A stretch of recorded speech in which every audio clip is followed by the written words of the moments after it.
Hey there, cats and kitties. I am the Blues Man, Johnny Blues, and as my special guest for this Doctor Who discussion video, I have my best friend and sis. Clicky. And we are going to be talking about Series 10, episode, what is it, episode 4? Knock Knock. Knock Knock. And, wow. What a hell of an episode. Yeah. I'm telling you. For those who have been following my review coverage of Series 10 thus far, the first 2 episodes of the series I greatly enjoyed. The second episode kind of was faulty toward its ending. What do you mean? Yeah, you didn't even see that one. You're just going based on what I said. I thought you were talking about the last the previous episode, yeah.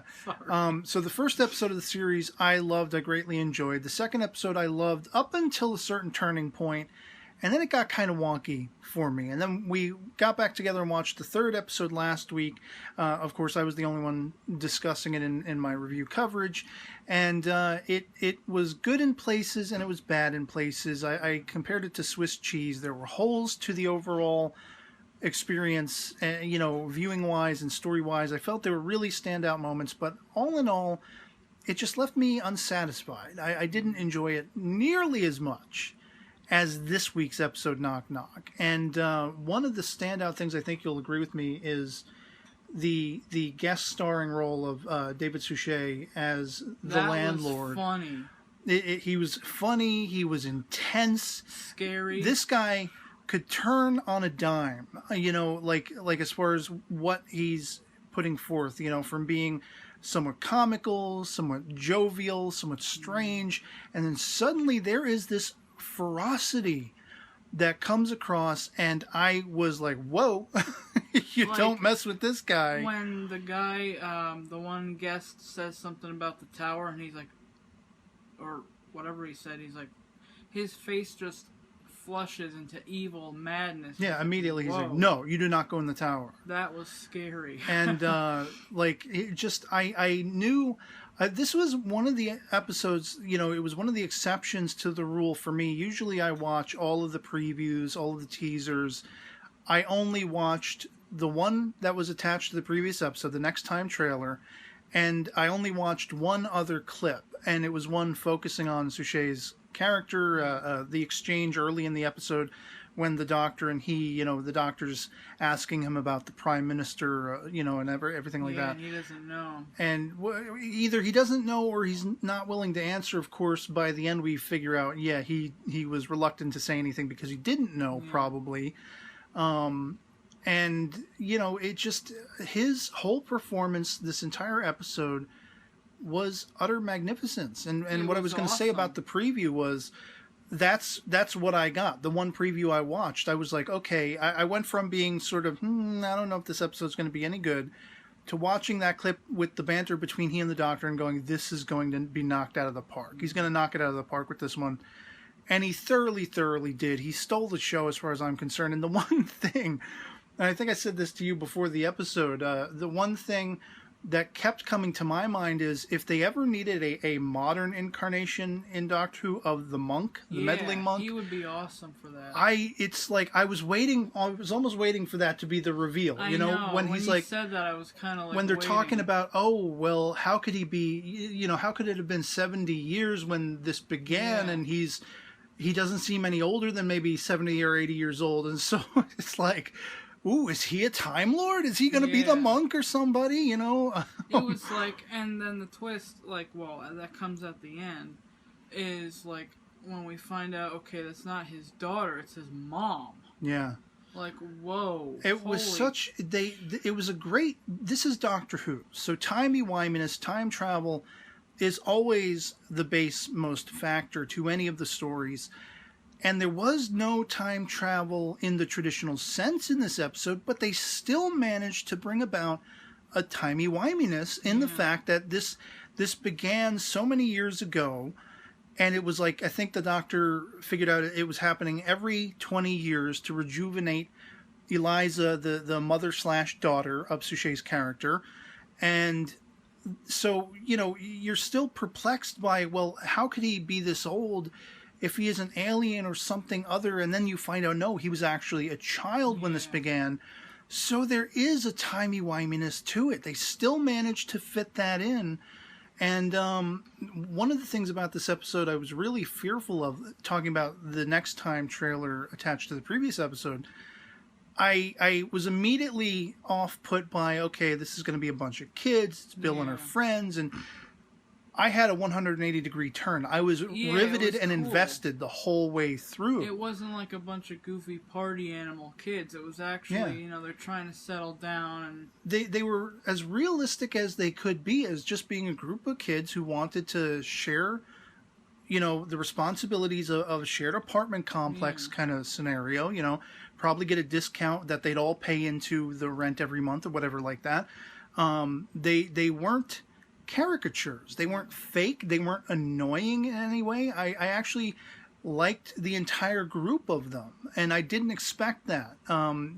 As I say, thinking about, and I thought, my impression was maybe some of them would be younger, but I mean, they're young adult and everything like that, about Bill's age, and so just the interactions between all of them, they were friendly, they were likable. You didn't necessarily really get to know them a whole lot, but you don't really need to know them a whole lot to be like, they're getting devoured by space bugs. I feel bad for them, Oh, that's one touch I really enjoyed, the buggies. Yep. Me being a bug fanatic and, Of course, I had the heebie-jeebies every time those bugs came out of the woodwork. When you saw a whole group of them, I was like, ugh. Yeah, when the doctor and the one kid are in the kitchen and the chick had gone out the window. That's weird. And then they all start pouring out of the wood. The idea, this is a fascinating idea to me. I referenced in a previous episode discussion video being reminded of A Christmas Carol, the one Doctor Who Christmas special, where you had fish who could float on the air. Yeah. And it's intriguing to me when nature in a science fiction format can be sort of reinvented. And here we have these insect creatures that can move through wood as though we would move through water or the air. Yeah. And so that was, it added another aspect of being very intriguing to me, like just the fact that they could pass through this wood and turn people into it or suck them in and sort of make their biomatter a part of that wood. The way you saw how it transitioned, like the bugs, the insects would come out, and then they that was awesome. And also freaky. When Bill and the other chick, I'm sorry, I haven't learned all the guest cast names. Shireen? Shireen, yes.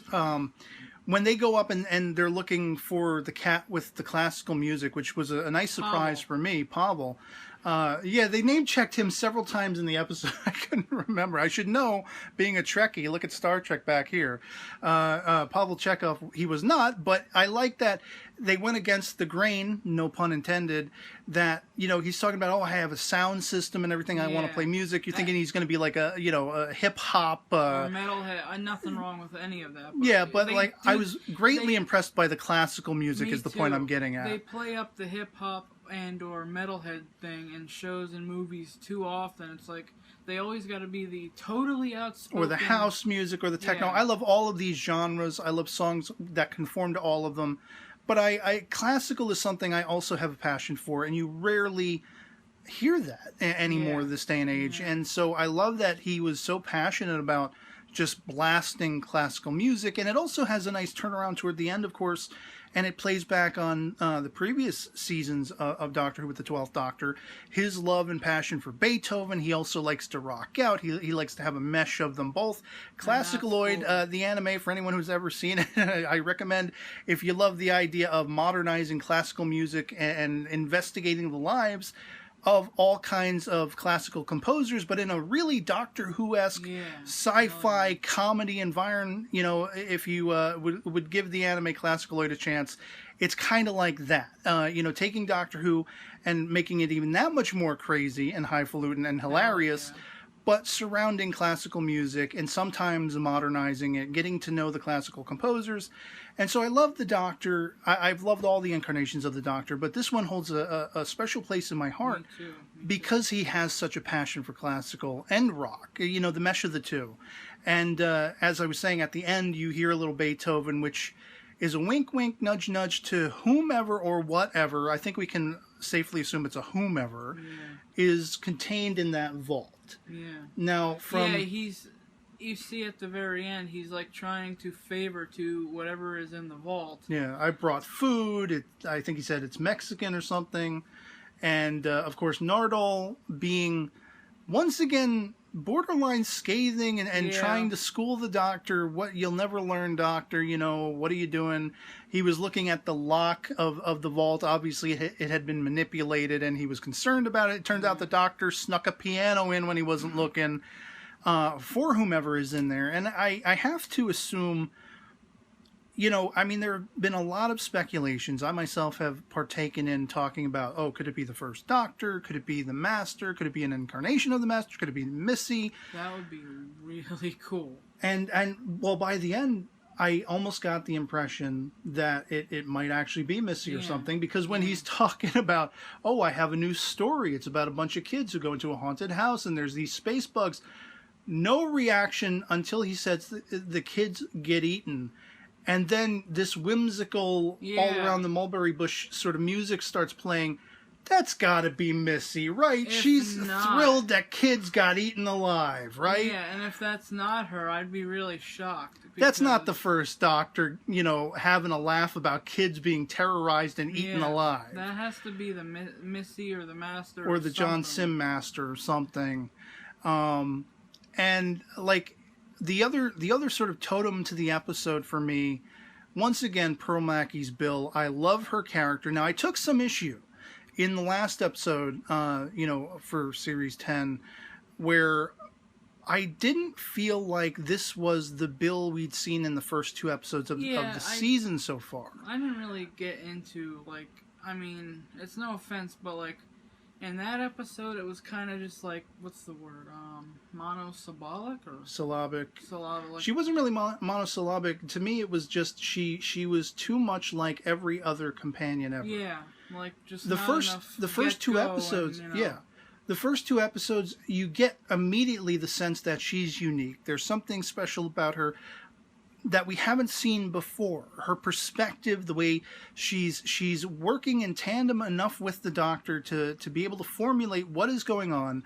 She isn't in constant need of having it explained to her. She's a bit sci-fi, as she says, and she doesn't know if the Doctor is at first. So you take her to an alien planet. There's so much of that she can piece together herself. And so she rather than plays her mind power on other things that would be more fun for we, the Whovian, to ask. Why is the TARDIS designed the way it is? What's a Time Lord? Why are you called? That's not a species name. It's all pomp and circumstance and everything, as she calls out in this episode. And so, of course, Pearl was spot on. We saw her becoming emotional. There was that moment when she's, decking out her room and she talks to the portrait of her mother she got from the Doctor in the first episode of the series. And what I'm basically building to is my own speculation before the series even began, but especially as we're watching it. You didn't have to have her call the Doctor grandfather for me to already be wondering, is this Susan? Now that's something too, if I can interject. That was a funny scene when he comes in and all the kids are wondering who he is, and she's like, "Oh, grandfather," and he's like, "Friend," and they're like, the kids are kind of looking back and forth they're constantly arguing. I'm old enough to look like your father, at least, not your grandfather, right? And the kids are all looking back and forth they're getting a kick out of it. And then he drops the let's chill and let's listen to some tunes or whatever. And they're like, yeah, the old guy's cool and everything. And the Doctor's giddy because he got the slang correct. Yeah. But yeah, I've been wondering what is up with Bill. And from the word go, I don't even remember anymore because I've talked about it in so many different places in so many different ways. I don't remember if I touched upon this in any of my previous episode discussion videos. I hope I did. I think I might have. But going back to the Bill is Susan thing, I was suspicious from before the series began because of one of the clips from the first episode of the series where the Doctor is first having a sort of conversation with Bill.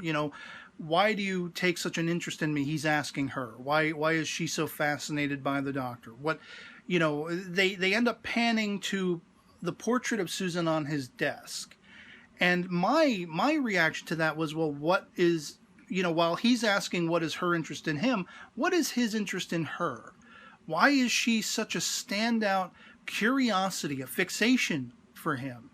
And there's time and time again, if you're paying attention to the dialogue, the doctor will say something to her and he'll give her a sideways look, like he's just trying to perceive what her reaction is going to be. He name drops the Time Lords, and she does react to it, but he kind of like watches her, like to see. You could see he was observing, like, how's she going to react? Like, could this be? I asked before the series began, and I asked at the end of the first episode of the series, on Facebook at least. I don't remember if I did in the video that I talked about it. I said, could Bill have a fob watch? I mean, it's just all too convenient. We have the John Sim Master showing up again. He was the only other Time Lord we've seen thus far with a manipulative Time Lord technology fob watch that can contain his Time Lord persona, and he would take on a more average human persona that wouldn't know anything about it. That's kind of what I feel like I'm getting the vibes here to do with Bill. It would be totally freaking awesome if they went that route. If they ended up making Bill be Susan in another incarnation. But I am going to be kind of disappointed if they decide, well, no, that's not the way it goes. Because all these, like you said, all these hints they're dropping. Now, they could be red herrings.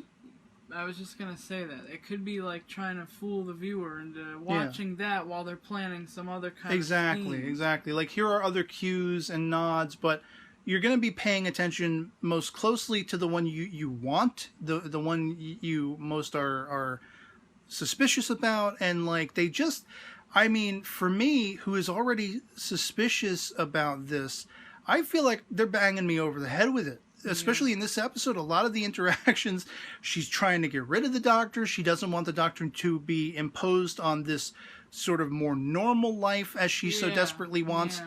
Why is she almost so borderline threatened? And it's like, well, she has to kind of be that way because in a normal, average, everyday environment, she can't have any ties to her old life. It's akin to when we saw Martha and the 10th Doctor running from the family of blood, and there could be no reminders. Martha could not let there be any reminders or warnings to the 10th Doctor that could spell his recollection of whom he was before transforming into human form. As what was it, John Smith, I think was his name in the episode, in his hiding human guys. And so, like, I feel like there's so much going on in the series that is like tipping the hat and practically smacking me over the chrome dome, to say, be ready, because she's coming back in some estimation. I read that there was Doctor Who fiction that said Susan had returned to Gallifrey, just as the Time War was beginning, that she was one of the heralds of some great importance. I think even perchance, I might be remembering incorrectly, but I think she had been called home by Romana, who was a member of royalty, or something along those lines. And it was speculated that she had died in the Time War or something along those lines. But I had always put forth, it happened with the Doctor, it happened with the Master. They ran and they hid from the Time War. If she was still, she knew her grandfather was still out there and she hadn't seen him. When they left off with each other in the Dalek invasion of Earth, the Doctor said, someday I will come back. It's that famous speech from William Hartnell, the first Doctor, someday I'll come back and I'll see you again. They have not seen each other ever since. So far as I know, I think there is like an audio story or something like that where the 8th Doctor reconnected with her at some point. And of course, if you go back to the 5 Doctors, they had Richard Hurndall playing the first Doctor because Hartnell had passed away, and we see Susan again. So I guess you could say, yes, they did reconnect. But there is maybe some debate about that because presumably the Doctors, once they split away from each other at the end, they all forgot it. And it was kind of like they were reconnected, but not really for a long time. Yeah, they hadn't for so long. Yeah, it could have been just to quell the viewer's interest and questioning, oh, well, does he ever see his granddaughter again?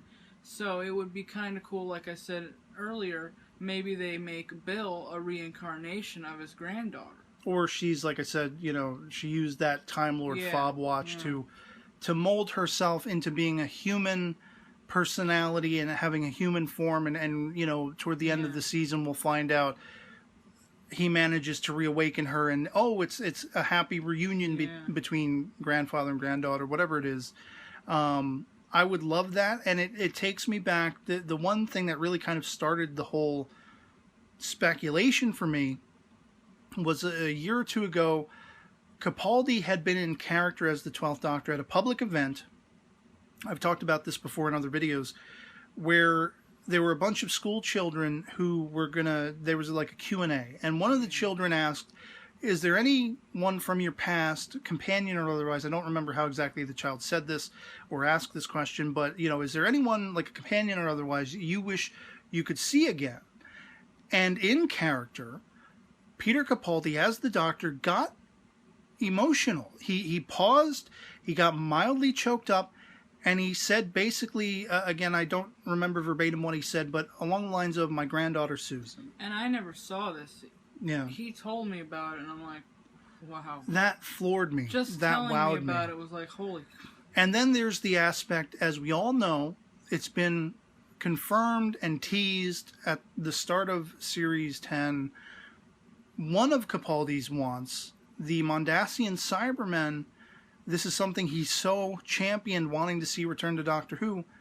Well, he got that. Yeah. So, please, Susan, please. I mean, if it were a perfect world, in a perfect world, Carol Ann Ford would reprise and then regenerate into a younger actress or something like that. But as much as I want that, I don't think that's all too likely, and I'd be happy just knowing the character is still there. If Bill is revealed to have been Susan in hiding in a human guise to keep her safe from the Time War or the aftermath thereupon, everything like that. If we find out, hey, Susan is still around and she's still a character very much alive and well in the history of Doctor Who, well, I'd be gobsmacked. I would love that. That would be totally awesome. Yep. And, I guess that's really, unless you have anything else to add about Knock Knock. I really liked, as I said, because in life I'm a Buggy fan, and my brother here knows that. She brings him home every time she goes out walking. What do we have? We had a silverfish, we had a cicada, we had a green leafhopper. We still have him, Danny. A couple of spiders in our tenure, and several beetles. I have a beetle currently. And so the Buggy fan over here. Whereas she was, of course, she will admit, as she said earlier in the video, she was a little spooked. I got irked when I saw the whole group of them, and I was like. Whereas me, I was terrorized by them. That was funny. They scared the hell out of me. I also liked the old house too, because I wouldn't want to. Well, maybe I would stay in a house like that. The episode was heavily atmospheric. Yeah. They get a nod into Scooby-Doo. I'm a big time Scooby-Doo Where Are You fan.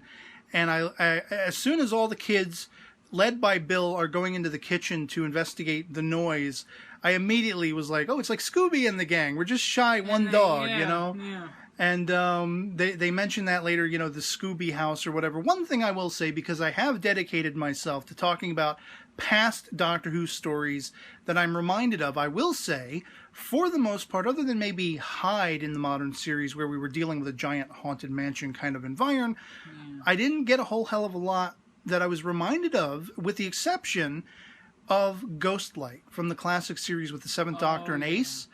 But even that, I can't exactly say above and beyond this episode reminded me of it, because the vibe was completely and wholly different. Whereas if you ever watched Ghostlight in the classic series, that one it messes with you, but in a completely different way. You're befuddled. You don't know what in the hell is going on. On the weird island, right? No, that's Horror of Fang Rock. Ghostlight is the one where the Seventh Doctor brings Ace back to this, manor house. Yeah, that's right. And it was something that happened in her past. I'm not going to go into all the nitty gritty of that, but in having seen the Next Time trailer, originally I was a little off put, and I was like, oh, is this going to be like Ghostlight or something? Thankfully, no, because Ghostlight is mind boggling, whereas this one, the atmosphere, the uneasiness, the horror vibe, 10 out of 10. This episode for me, it nailed it in every conceivable way. I have seen, subsequent to watching it, some people saying they thought the ending was a little rushed and a little wonky. And while we don't get any follow-up as to what the kids are going to do now for somewhere to live, apart from that, I felt like everything was wrapped up fine. It was awesome. It really was. I liked it. I don't exaggerate. I say 10 out of 10. Best episode of Series 10 for me thus far. I only saw, I think you said the first and third. Yeah. And this episode... I would say for me, if I was to rank them all, this would take number one favorite of Series 10 thus far. The first episode of Series 10 takes the second spot. The second episode, Smile, would take spot number 3.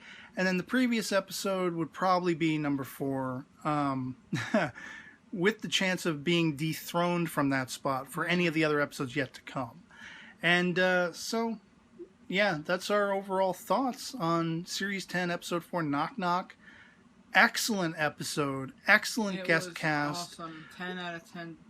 Definitely. Hell yeah. And, we'd love to hear from you guys in the comments, as always. Anything goes, love it or hate it. Whatever you thought about this episode, the casting, the performance of David Suchet and everything like that. I would love to see him return. Get some more playing off of each other between he and Capaldi. Of course, Capaldi's time is limited, so I guess we'll never get that. But that would have been awesome. It would have been spectacular. And, I guess that's pretty much it from us. Oh, were you going to say something else? I just wanted to add a footnote. For anyone who does or doesn't know, David Suchet was the guy that was Jock in Harry and the Hendersons, and then he played Poirot. Poirot, yeah. So that's he played Poirot for many years. I've never watched a single. He's a damn good actor. He was really good in Harry and the Hendersons. He knocked it out of the park. I didn't care for Poirot much, but...